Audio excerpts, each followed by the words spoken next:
Bonjour, bienvenue à chacun et à chacune d'entre vous. Mon nom est Paul-André Durocher, je suis l'archevêque de Gatineau et vous regardez une série qui s'intitule La messe déconfinée, l'épisode 24, qui va être consacré à la préparation des offrandes. Devait être l'épisode 24 et 25, nous allons regarder la préparation des offrandes. Si vous n'avez pas eu la chance d'écouter l'épisode 23, je vous invite à le faire parce que dans cet épisode-là, j'explique la structure de toute la prière eucharistique. Ça va nous aider à comprendre le rituel que j'explique maintenant, qui est la préparation des offrandes. Je veux regarder la procession des offrandes, la préparation de l'autel, la procession des offrandes et les prières que le prêtre dit sur ces offrandes, sur le pain et le vin. Donc, habituellement, dans la paroisse, quand on commence ce rite, le prêtre s'assoit, on a fini la prière universelle, le prêtre s'assoit, l'assemblée s'assoit, on fait la collecte, hein? On fait la collecte, la quête, les gens contribuent au bien de la communauté, le soin de la communauté et aussi de la plus grande communauté, parce qu'on inclut là-dedans aussi de l'argent qui ira pour les pauvres, pour les nécessiteux, ceux qui sont dans le besoin, parce que la communauté n'existe pas pour elle-même, elle existe pour les biens du monde, pour le salut du monde. Et une partie de ce salut-là, c'est de prendre soin des plus pauvres. Donc, nos contributions, à ce moment-ci, vont aider aux plus pauvres aussi. On fait la collecte et un servant de messe, une servante de messe va venir apporter quelques pièces de linge, le corporal qu'on appelle habituellement une pièce carrée, corporal qui vient du mot corps, sur lequel on va reposer le pain de vie, le corps du Christ. Il va y avoir un purificatoire qui va servir pour la purification des vaisseaux. S'il y a des vaisseaux nécessaires, additionnels, des ciboires additionnels, ils vont être portés. Le missel romain, le grand missel dans lequel se trouvent toutes les prières que le prêtre doit dire durant la célébration. Donc l'autel est préparé. Et à la fin de ça, on va apporter les offrandes. Vous savez, au début de l'Église, tout ce geste était très, très simple. Les 3-4 premiers siècles, c'était tout simplement, quand c'était le moment de commencer la prière eucharistique, on plaçait une nappe sur l'autel, le diacre apportait le pain et le vin au prêtre, qui les plaçait sur l'autel et qui commençait la prière eucharistique. Au fil des siècles, on a, comment je pourrais dire, développé ce rituel, ce geste tout simple, a été entouré de prières, de gestes un peu plus solennels, qui ont varié et qui sont devenus, à certains moments donnés, assez compliqués. Mais la réforme liturgique de 1900, voulue par le Concile Vatican II, là, entre 65 et 70, a retenu parmi les gestes, des gestes assez simples, celle de la procession par laquelle le pain et le vin sont portés par des membres de la communauté vers le prêtre qui les reçoit et qui, avec l'aide d'un diacre, s'il y a un diacre présent, les place sur l'autel et 2 courtes prières pour accompagner la présentation de ce pain et de ce vin. Un mot à propos du pain et du vin. Évidemment, on s'en sert parce que c'est Jésus qui a pris le pain et le vin le soir du dernier repas, avant de mourir, le soir avant de mourir. Et c'est en mémoire de lui que nous célébrons l'Eucharistie. Donc, nous prenons les mêmes éléments que lui avait pris. Mais ce sont des éléments qui ont une dimension symbolique très, très riche.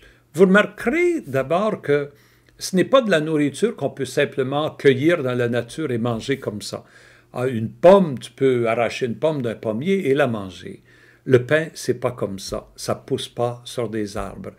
De l'eau, tu pourrais prendre un verre, le mettre dans une rivière et boire de l'eau. Le vin, ça se trouve pas dans des fontaines ni dans des rivières. Le pain et le vin sont 2 aliments qui nécessitent l'intervention humaine, le travail des hommes et des femmes. Le pain, il faut semer le blé, il faut le cueillir, il faut faire la récolte, il faut le battre, il faut le moudre. Il faut le mélanger avec d'autres éléments pour faire une pâte. Il faut le cuire. Et ensuite, il faut l'apporter, il faut le livrer là où il va être consommé. Combien d'hommes et de femmes ont participé à la création de ce pain que nous allons manger à la messe? Et le vin est encore plus compliqué. Tendre une vigne, prendre soin d'une vigne, ça exige du temps, une expertise extraordinaire. La cueillette, les vendanges, il doit être écrasé, il doit être purifié, il doit être fermenté, ensuite mis en bouteille. On connaît toute la complication et l'art qui entoure la production du vin. Et encore là, il doit être acheminé jusqu'à l'Église. Encore là, combien d'hommes et de femmes ont participé à la création de ce vin? La nature elle-même, le travail des hommes et des femmes, et tout ça trouve son origine en Dieu, parce que la création est un don de Dieu. Notre capacité de travailler, ça vient de Dieu. Notre capacité de collaborer pour produire ces biens. Et en même temps, ce travail nous fait penser que le travail n'est pas toujours facile. Il y a des gens qui travaillent dans des conditions difficiles, pénibles, même déshumanisantes. On ne sait pas trop comment ce pain a été produit ou ce vin. On ne sait pas combien d'êtres humains ont été peut-être blessés, brimés dans ce travail-là. Nous espérons qu'il n'y en ait pas beaucoup, mais dès qu'on reçoit le fruit du travail des autres, il y a toute la peine et la souffrance de l'humanité qui est dans ce pain et dans ce vin. Déjà, simplement du fait qu'il est produit par des humains. Et en plus, le pain, ça représente l'aliment de base, n'est-ce pas? On est moins attentif à ça aujourd'hui, mais je pense, par exemple, en France, on parle avant la Révolution française, là, quand les gens crevaient de faim, qu'est-ce qu'ils demandaient? Du pain, du pain. Et la fameuse réplique de Marie-Antoinette, bon, ils n'ont pas de pain, ils peuvent manger du gâteau. Elle ne voyait pas le pain comme étant essentiel, elle vivait dans un palais, mais la population de base, elle avait besoin de pain pour survivre. Combien de gens n'ont pas le pain nécessaire pour être capable de survivre? Et pourquoi Jésus nous a-t-il invités à prier? Donne-nous le pain de ce jour, le pain dont nous avons de besoin aujourd'hui. Donne-nous ce pain, Père. Il est essentiel pour la vie, ce pain. Et en même temps, le pain, il est fait pour être rompu et partagé. Hein? C'est rare qu'on ait un petit pain individuel. Dans les restaurants, on fait ça, des petits pains individuels. Mais de fait, le pain, quand il est fait dans une famille, dans une maisonnée, on en fait pour beaucoup de gens et on le partage. On le partage. Et le vin. C'est pas quelque chose d'essentiel à la vie. Pas comme le pain. Ce n'est pas nécessaire la subsistance. Même trop de vin, c'est pas bon pour la subsistance. Mais le vin représente, on pourrait dire, tout ce qu'il y a de gratuit dans la vie humaine, le surplus, l'abondance. Le vin, c'est le vin de la fête, c'est le vin de la joie. On boit le vin parce qu'il est bon. Parce qu'il est bon. Il est encore meilleur quand on le partage avec des gens qu'on aime. Le vin aussi, il est fait pour être partagé. C'est rare qu'on achète.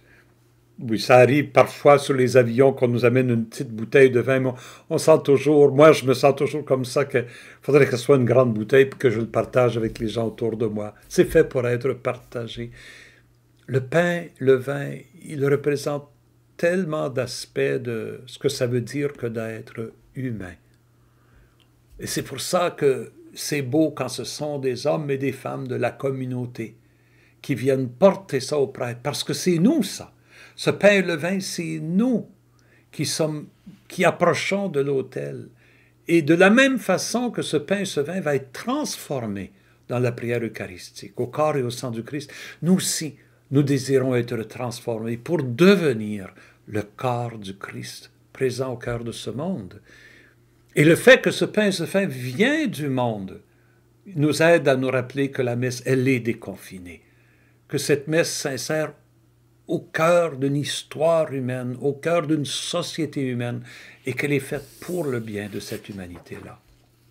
Le prêtre recevant le pain et le vin, il dit ces courtes prières qui résument en fait ce que je viens de dire là. Tu es béni, Dieu de l'univers, toi qui nous donnes ce pain, fruit de la terre et du travail humain. Nous te le présentons, il deviendra pour nous le pain de la vie. On bénit Dieu parce que de lui, tout vient de lui. Et la création et notre capacité de travailler, tout vient ultimement de lui. Mais avec notre collaboration, avec le fruit de la création. Il y a comme une synergie entre le don de Dieu, le travail humain, le fruit de la création. Tout ça se rencontre sur l'autel à ce moment ici, que le prêtre reconnaît dans la prière. Et de même sur la coupe, tu es béni, Dieu de l'univers, toi qui nous donnes ce vin, fruit de la vigne et du travail humain. Nous te le présentons, il deviendra le vin du royaume éternel. On appelait autrefois ce rituel l'offertoire parce qu'on avait développé des prières qui semblaient dire que déjà on offrait le pain et le vin. Non, l'offrande va se faire durant la prière eucharistique et ce n'est pas l'offrande du pain et du vin, mais ça va être l'offrande du sacrifice du Christ lui-même. Alors, c'est mieux d'appeler ce moment la préparation des offrandes, la préparation des offrandes. Dernier petit commentaire au sujet de ce moment. Je sais que dans plusieurs paroisses, on a pris l'habitude de consacrer à une messe des ciboires pleins d'hosties qui vont être remis au tabernacle après la communion, de sorte que dans les messes qui suivent, on ne fait que consacrer une hostie, une grande hostie, qu'on appelle souvent l'hostie du prêtre. C'est pas... Le terme n'est pas l'hostie du prêtre. Il y a une grande hostie. La raison qu'il y a une grande hostie, c'est parce qu'à la consécration, le prêtre va tenir cette hostie-là pour que les gens la voient. Elle est grande pour que les gens la voient.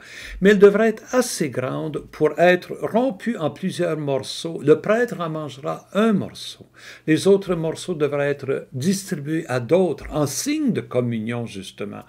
Et à chaque messe, la règle liturgique, c'est qu'à chaque messe, on devrait consacrer le nombre d'hosties nécessaires pour donner la communion aux gens qui sont présents. En d'autres mots, dans la procession, on apporte ce qui sera redonné au peuple, mais transformé, Le don du peuple devient le don de Dieu pour la vie du peuple. Voilà le sens de cette procession des offrandes. Alors, je vous invite la prochaine fois que vous le vivez à être attentif au sens de cette démarche. Et si dans votre paroisse, on a simplifié le geste au point où quelqu'un fait seulement apporter les offrandes d'une petite table à côté de l'autel, la crédence qu'on appelle, et la porte à l'autel, peut-être parler à votre prêtre de réintégrer, de remettre en valeur ce geste qui est tellement signifiant que les offrandes soient portées du cœur de l'Assemblée par des membres de l'Assemblée. Ça indique que l'Assemblée entière est engagée dans ce rituel eucharistique qui va nous transformer. Avec cette pensée, je vous laisse jusqu'à la prochaine épisode.